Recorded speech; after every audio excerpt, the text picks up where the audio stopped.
Hi guys! So we are going to be working today with some natural gray fibers that I have overdyed. Here is the bin. I did two batches, one with a lot of dye and one with a little dye. And we are going to pick out something. What have I got here? All right, whatever this random stuff is, I think this is, yes, it is the Manx Loughton. So this was the first dye batch. Let me find, and here's the second. So you can see I used a lot more dye in this one. And then this one, oh, hold on. There we go.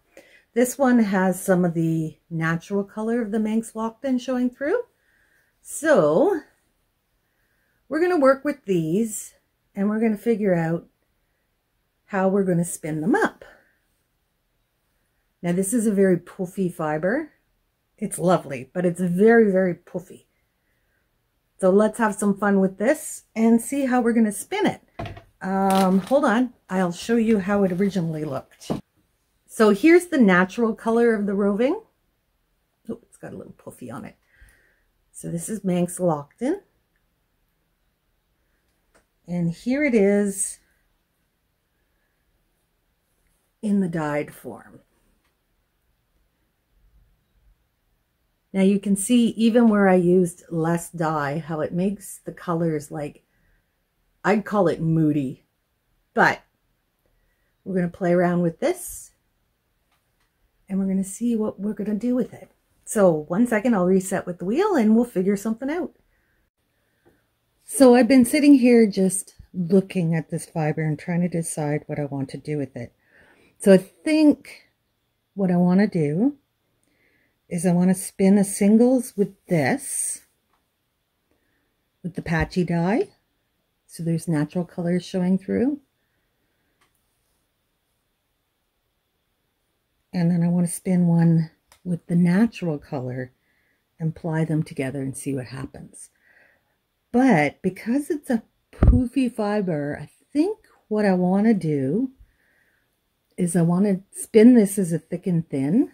So we'll get like pops of color and then we'll ply it with a thinner single made of this. Or maybe, no, we'll start with that and we'll see if along the way I change my mind, which I often do. But I think that this would look really cool as this is a thick and thin and this is just a singles and then ply them together. So let me get started on that and we'll see if the plan changes along the way.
So there's our first strip of thick and thin. I'm spinning it with a lot of twist because this is a very, very poofy yarn. So it's going to lose a lot of twist in the plying. So I really want it over twisted in the making. So you can see with the thin bits, it's very springy. So that's a good thing. And I'm going for consistency. Now I'm going to have a little bit of a, because I'm joining it here, I'm going to have a little bit of a longer run of the thin. That's all right. Okay, so I make my slub, come over it, then I go 1, 2, 3 onto the wheel. Slub, run over it. Ooh, that got really thin. 1, 2, 3 onto the wheel. Slub, run over it, then 1, 2, 3 onto the wheel. Slub, run over it, 1, 2, 3, and onto the wheel. This way I'll have well, not very, but I'll have reasonably consistent thick to my thins. You can use whatever count you want. You can go slub 1, slub 1, slub 1, whatever you like, but just make sure that between your slubs you have enough of a single to get past that staple length. Now see, that one's a really fat slub, so I'm not going to make it super thin on the other side so I can catch enough of those fibers to keep it from flying apart. 1, 2, 3. As I'm talking, it's taking away my concentration on trying to be consistent. Onto the wheel. 1, 2, 3. Onto the wheel. 1, 2, 3. Onto the wheel. 1, 2, 3. I'm just going to finish up this one. And then I'm going to spin a single of the natural colored fiber. And then we'll apply them together.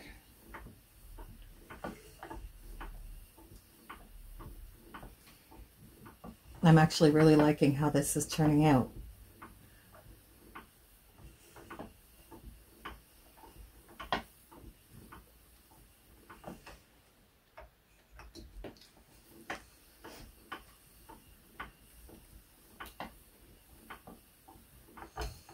Okay, so I'm almost to the end of this, and I want to finish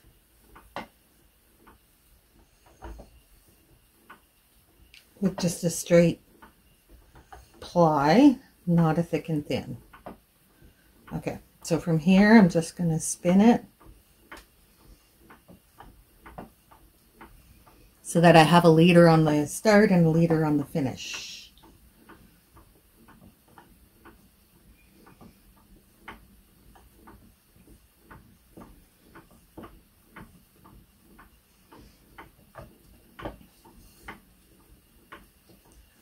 Okay, so there's our slubby single all spun up.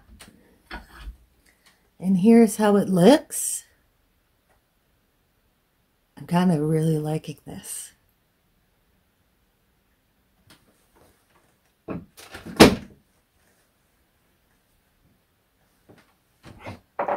right, we'll grab another bobbin here.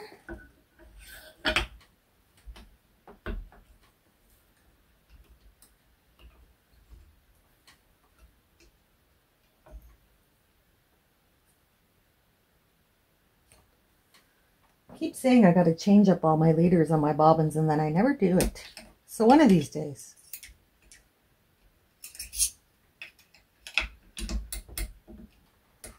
Okay, put that aside. We'll grab our braid. And I think that'll be more than enough right there.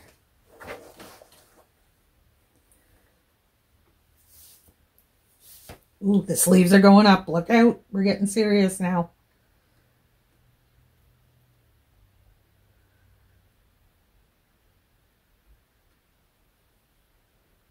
Okay.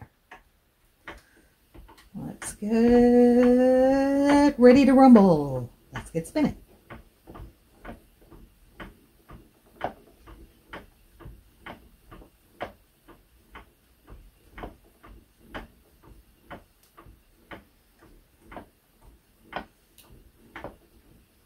I really like Manx Loughton. It's a very lovely fiber. And it's so springy.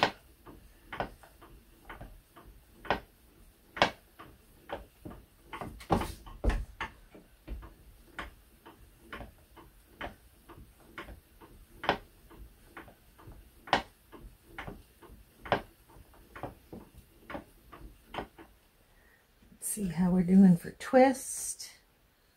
Pretty good. We do want it a bit over twisted because we're going to lose some of the twist in the ply.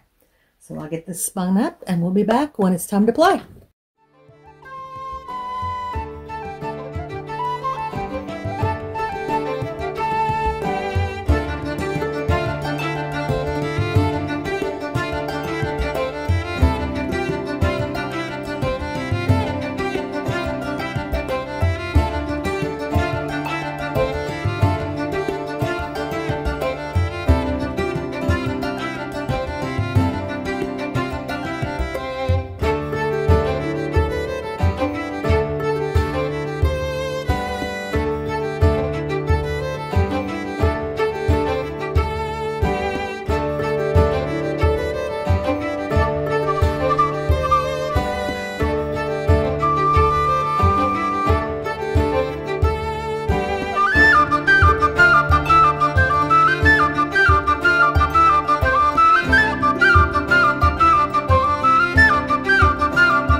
All right, we have our singles here and we're ready to ply them.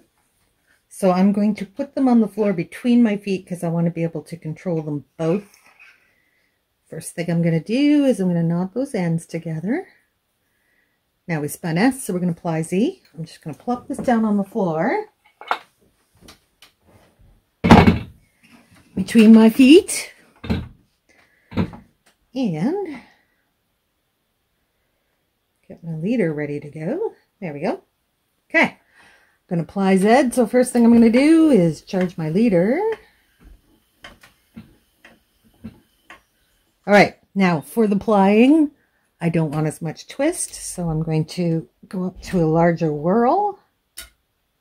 There we go. I'm going to turn down my uptake just a smidge and get my singles separated. All right, now we're ready to roll. So we have this leader.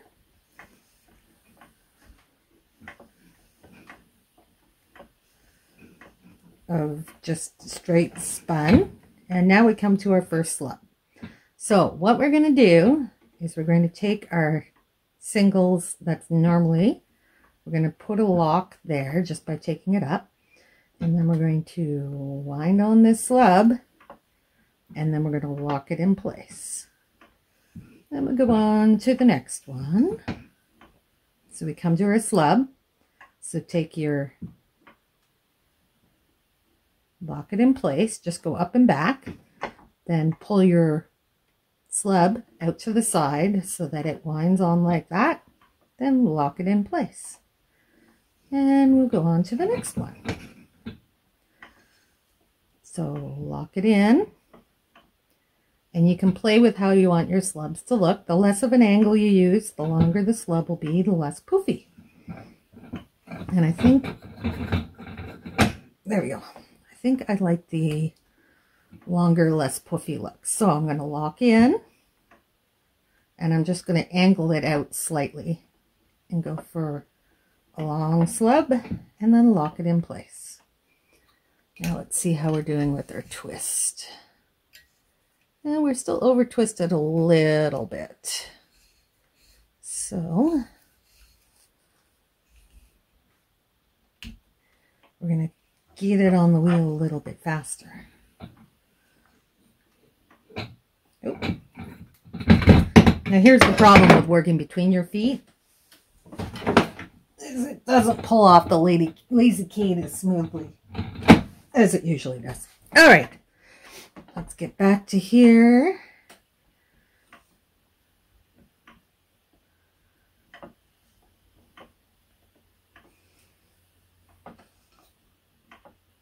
Lock, wrap it on, lock, and move on. Lock it in, wrap it on, lock it in, and move on. Lock it in, wrap it on, lock it in, and move on. Now, if you want your slubs to be really defined, lock it in, and then add twist to the slub as you go. Let it wrap on. Just pull tension onto this. Apply. Add twist. Push it up. And then lock it in. And you can get the little beehive effect. So to do that, we're going to get to the next one, except it's going to catch in my orifice. Let me just hand wind this on. Get in there. Get in there. Now you can see by locking it in that even pulling it through those orifice hooks has not spread it out. So that's the key to getting them to stay exactly where they are. So let me get to the next one. All right, this is just a little slub, but it's going to poof up a lot. So first thing we're going to do is we're going to lock that top. Then we don't even need to be treadling. Just twist, hold your singles, keep twisting, keep twisting, keep twisting, keep twisting, and then push it up, and then start treadling and lock it in. And there's, okay, that beehive's stuck now, so we'll get it through. And there's our little beehive coil right there. But I'm going for a longer look. I don't actually want the beehives. I want it to be soft and puffy.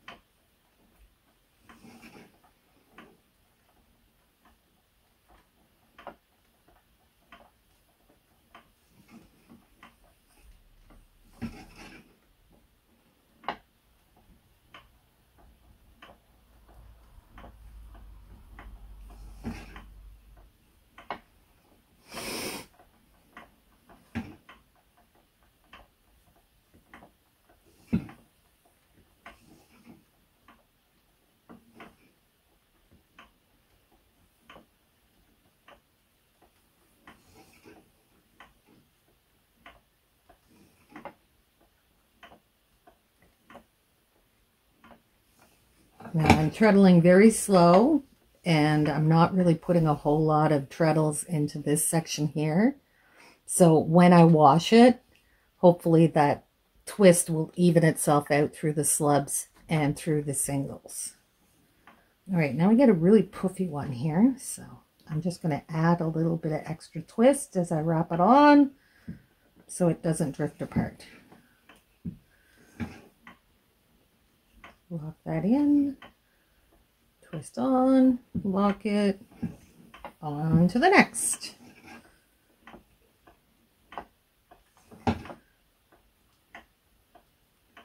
So it's basically just changing the angle of your plies.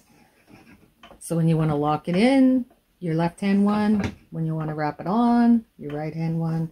When you want to lock it in, just guide it back up. There you go.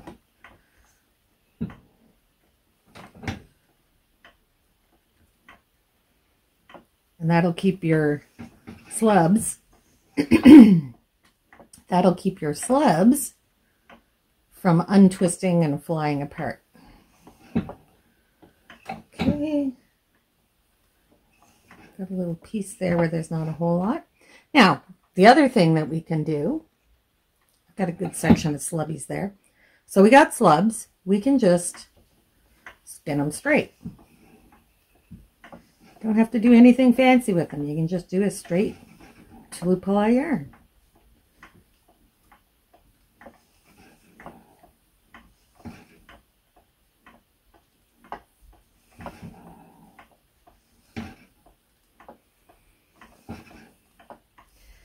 But what's going to happen there is your slubs are going to be able to pull apart because you haven't locked that fiber in. So if you're going to do just straight,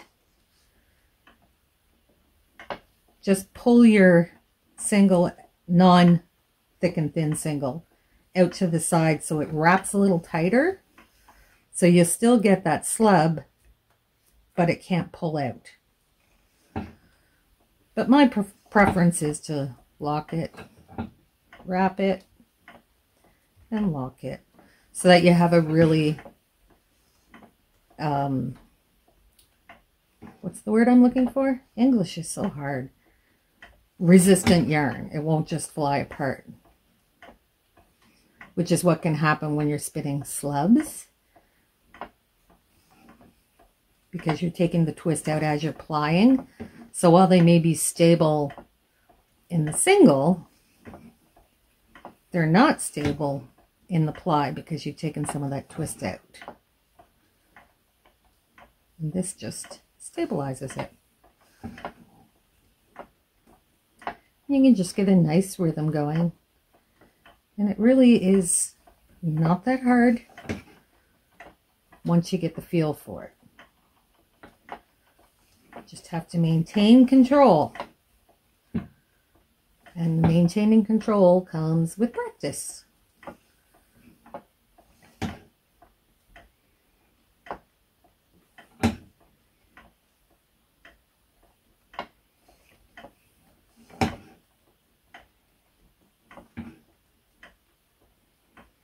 And if you feel you're getting out of control, just stop. If you feel like you've over twisted, stop treadling and just run out some of that twist. And then just go back to it. And there's absolutely nothing wrong with park and draft. So stop, do your wrap, treadle, pinching there so the spin can't get in. Then wrap on.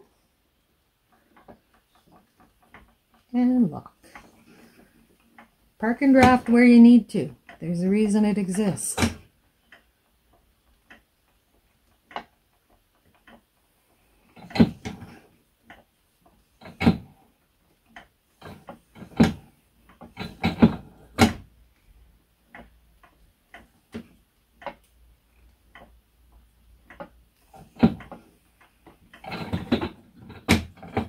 Oh, we're almost at the end of our slabs. Can't see how we're doing on the even singles, but we must be getting close to the end on that one too.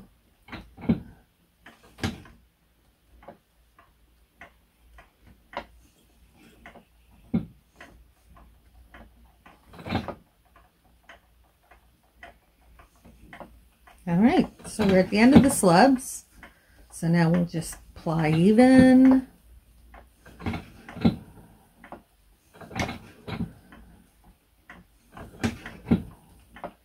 And that'll be good for casting on. All right, let's see how close we got. Ooh, we did pretty good.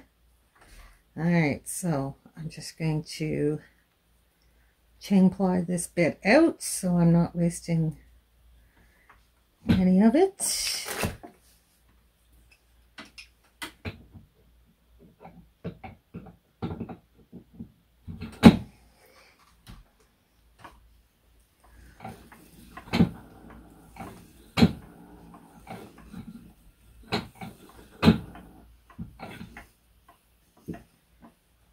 And there we go. Tie a knot in the end. Give it a little bit of extra twist. Fold it back on itself and let it through. Okay. So there we go. We have our 2-ply. All right, so I'll get this off the wheel. We'll have a look at it. I'm probably going to have to bathe this one before I knit with it. I'll get this off the wheel. Be right back. All right, I got the pretty yarn off the wheel, and it's not as badly over twisted as I thought it would be. Yes, it is over twisted, but that's because we had to put in extra for those slubs. So let me just Here's how it's looking.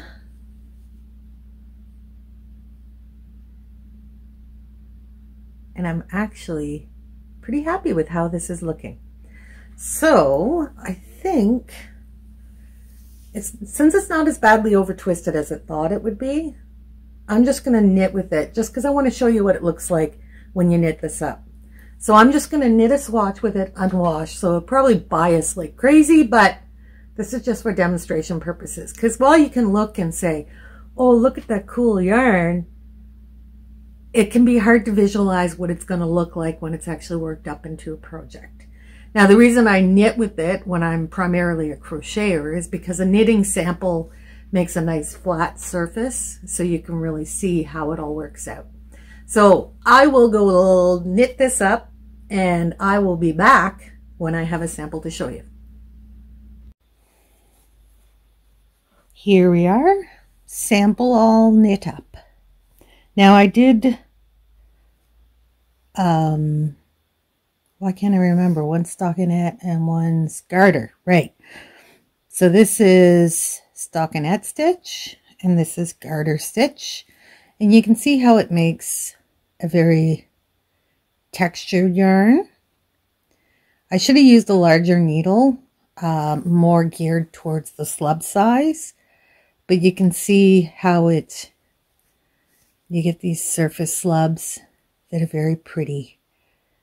And I'm very, very fond of the way the colors play out. I think they just look really fun. But definitely should have used larger needles. Made it a more open pattern so the slubs had more room to move and be alive. But there we are.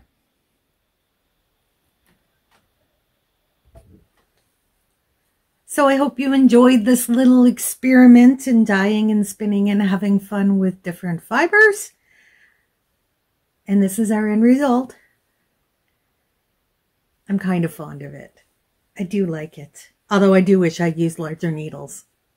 But that's the only complaint I have. Otherwise, I'm very happy with this yarn. So, thanks for joining me, guys. Hopefully I'll see you in the next one. Dr. Chaos, out!